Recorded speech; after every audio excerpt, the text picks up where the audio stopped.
2, 1, booster ignition, and liftoff. The Artemis II mission now underway, with astronauts set to travel deeper into space than ever before.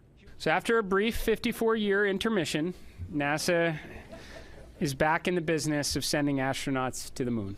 The Orion spacecraft lifting off, powered by a 322-foot tall, 6 million-pound rocket.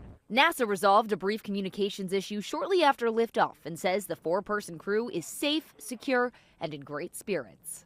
They're currently in orbit, 46,000 miles from Earth, where they will stay for about a day, testing Orion's systems. If everything checks out, they'll begin their journey to the moon. The crew will then conduct a lunar flyby before slingshotting back with an eventual ocean splashdown here at home. It's the first time Americans have traveled to the moon since 1972. Crowds gathered near Kennedy Space Center to witness history. Here we are, going back, Yeah. after all these years. It's just such an experience to be able to see one of those go off and just to feel that power. Watch parties were held across the country, this one in Pennsylvania. So we are going to celebrate a new milestone for everybody, not only for USA, for the whole planet, for the whole humanity. Even astronauts on the International Space Station tuned in. Godspeed, Artemis II!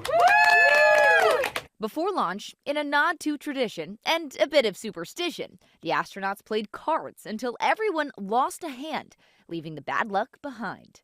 And just like the Apollo astronauts some 50 years ago, they walked out through those same famous doors. Thank you all for being out here. It's a great day for us. The crew will spend 10 days in space, where doctors say their bodies will face several challenges. Our bodies undergo a lot of adaptation as soon as we're exposed to microgravity or weightlessness. So our astronauts are almost seasick for the first couple of days of spaceflight. They're nauseous, they don't want to eat. Artemis II won't land on the moon, but the goal of the mission is to pave the way for future landings and the eventual exploration of Mars. Sophie Flay, ABC News, New York.